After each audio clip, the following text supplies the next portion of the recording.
Hello everyone, আসসালামু আলাইকুম, welcome back to my another blog. তো আমরা চলে আসছি কেভে। একটু পুরো নামটা জানি কি, আচ্ছা পুরো নামটা গিয়ে আমি দেখে গিয়ে বলে দিব, বা আমি ক্যাপশনে বা কিছুতে দিয়ে দিব। তো এটা এটা পার্কিং জোন। আমরা আমাদের গাড়ি পার্ক করে দেন গিয়ে এখন যাচ্ছি সামনের দিকে। টিকিট কাউন্টার আছে, টিকিট কাটতে হবে। এখন খুঁজতেছি যেহেতু গিয়ে জায়গাটা চিনি না, জানি না। ও যে এদিকে এন্ট্রান্স দেওয়া আছে চিহ্ন। আর পার্কিং কিন্তু গিয়ে এখানে ফ্রি পার্কিং। পার্কিংয়ে কোনো গিয়ে টাকা লাগবে না আপনাদের। তো প্রচণ্ড রোদ, যার জন্য গিয়ে ক্যাব পরে ফেলছি, কারণ পসিবল না এই রোদের মধ্যে গিয়ে এভাবে হাঁটা। তো চলেন আমরা সামনের দিকে আগাই।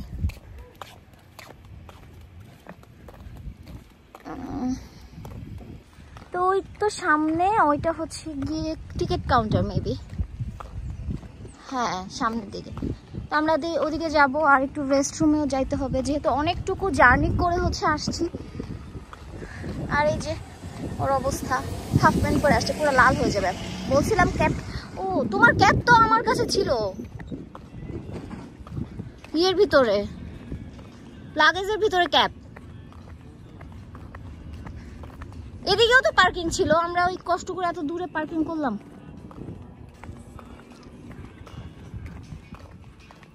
ও natural bridge caverns, this is the name. Okay, এখন আমরা এন্ট্রান্সে ঢুকতেছি। সামনে এটা টিকিট কাউন্টার, আর এখানে কিছু পোস্টার দেওয়া আছে, দেন কিছু ভিডিও ক্লিপ, আর এটা গিফট শপ, আপনি গিফট কিনতে পারেন। সো এখন ট্যুর গাইডের জন্য ওয়েট করা লাগবে। আর হ্যাঁ, যেটা বলতেছিলাম সেটা গিয়ে $56 করে বোট। যদি আপনি এখানে 2 টাইপস আছে, একটা ডিসকভারি আর একটা হিডেন। তো আমরা ডিসকভারি কাটছি, দুইটাই $33 করে। তো এখন ওয়েট করা লাগবে, বললো গিয়ে এসে ট্যুর গাইড 5 মিনিটের জন্য ওয়েট করার জন্য। কিন্তু এই জায়গাটা না অনেক গরম, ভেতরে রেস্টুরেন্ট আছে, অনেক কিছু আছে। ওখান থেকে বের হয়ে দেন রেস্টুরেন্টের ভিতরে আমরা ঢুকবো।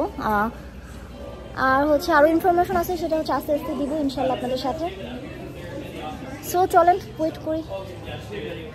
তো এই কেভটা ওপেন হয় মানডে টু আপনার ফ্রাইডে সকাল 10টা থেকে বিকাল 4টা পর্যন্ত, আর স্যাটারডে গিয়ে 9টা থেকে 5টা, দেন সানডে 9টা থেকে 4টা। আপনি ইনফরমেশনগুলো ওদের ওয়েবসাইটে পেয়ে যাবেন, আমি তাও একটু বলে দিলাম। তো আমাদের ট্যুর গাইড চলে আসছে, আমরা তাকে ফলো করে সামনের দিকে আস্তে আস্তে এগোচ্ছি। অনেক ট্যুরিস্ট দেখতেই পাচ্ছেন, সবাই মিলে আমরা ওই দিন কতজন ছিলাম, মনে হয় 30-40 জনের মতন আর কি। সবাই মিলে আস্তে আস্তে এখন কেভের দিকে যাচ্ছি। আস্তে আস্তে আমাদের উপর থেকে এখন আস্তে আস্তে নিচে নামা হচ্ছে। তখনও গিয়ে মানে কেভের সামনে পৌঁছানে আর কি, সামনে পৌঁছা।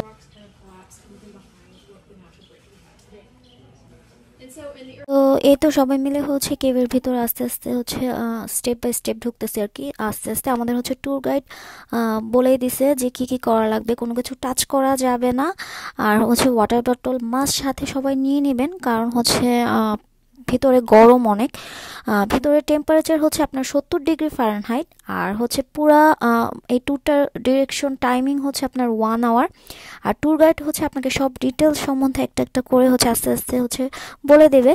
তো এই মানে কেভটা সর্বপ্রথম ফাইন্ড করা হয়েছে 27 মার্চ 1970, হ্যাঁ 1960 সালে আর কি। আর এটা কিন্তু টেক্সাসের সব থেকে বড় গুহা, বাট এটার উন্নয়ন কাজ শুরু হয়েছে আপনার 1963 সালে। আর আমরা এই তো আস্তে আস্তে অনেকটুকু ঢুকে গেছি। টোটাল কেভটুকু হাঁটতে গিয়ে আপনাদের 1.20 কিলোমিটার সিঁড়ি সহ আর কি কাউন্ট করা হয়। আর গভীরতা 128 ফুট। সারা বছরই কিন্তু সেম টেম্পারেচার থাকে গুহার ভিতরে আর কি, আর্দ্রতাটা 99%। আর ছিদ্রর ভিতর দিয়ে গিয়ে ছিদ্র আছে, যেটার ভিতর দিয়ে বৃষ্টির পানিগুলো গিয়ে কেভে গিয়ে প্রবেশ করে। তো ট্যুর গাইড একটা একটা করে সব ডিটেলস বল, তো তার কথাগুলো মনোযোগ দিয়ে শুনলেই অনেক কিছু জানতে পারবেন। আমার এত ডিটেলস এখন মনে নাই, কারণ 1 ঘন্টার জার্নি, বুঝতেই তো পারতেছেন। তো যাদের কেভ খুব পছন্দ তাদের জন্য খুবই ভালো লাগবে, যেমন আমার খুবই ভালো লাগছে। আর আমি হচ্ছে এখন আর ভয়েস ওভার দিচ্ছি না, আপনারা হচ্ছে আমি ওর মানে ট্যুর গাইডের ডিটেলসগুলো শর্ট শর্ট করে ভিডিওগুলো দিচ্ছি আর কি, শুনে নেবেন আশা করি।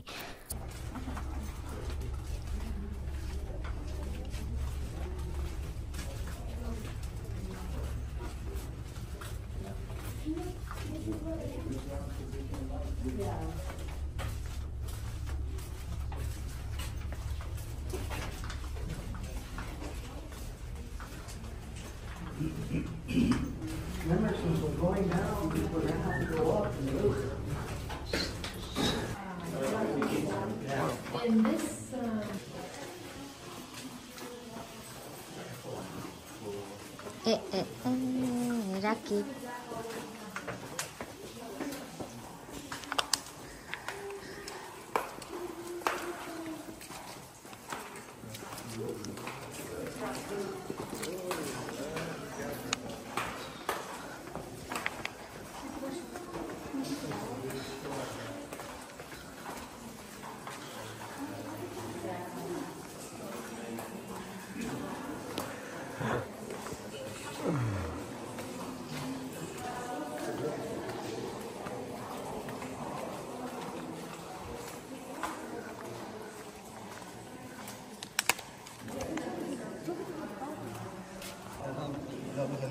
এখনো পারবো পাইতে না পারবো না না।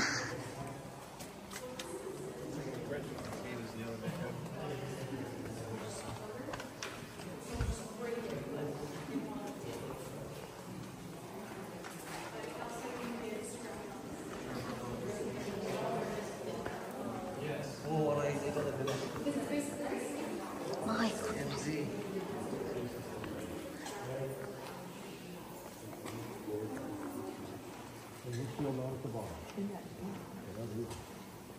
পানিগুলো নাই দেখছো,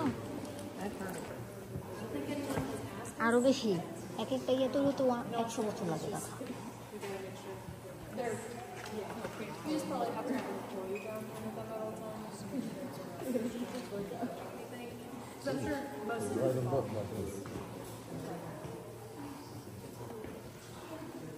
A great story of Beowulf. Obviously, we're not going to head down that way. We're going to go back up those 35 steps we just went down. We're going to head back up and go into our next room and just take slow, small steps as you guys go on up and use the handrails.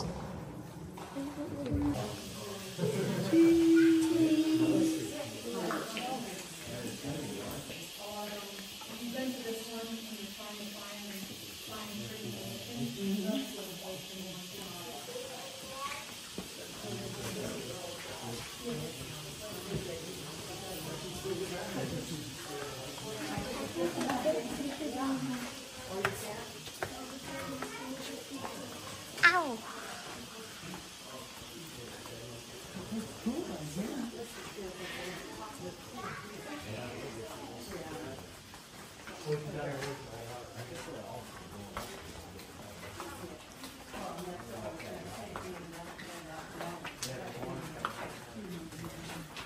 Instead of going through that hallway we just went through, they didn't discover that hallway until a little bit later during development, closer to that time, they were surveying everything.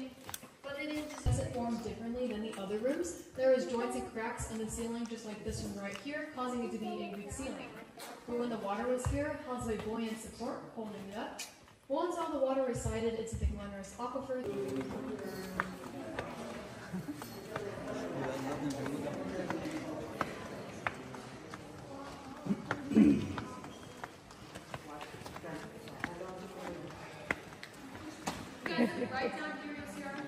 বলো কেমন ছিল? সেটা খুব সুন্দর, রাস্তাগুলা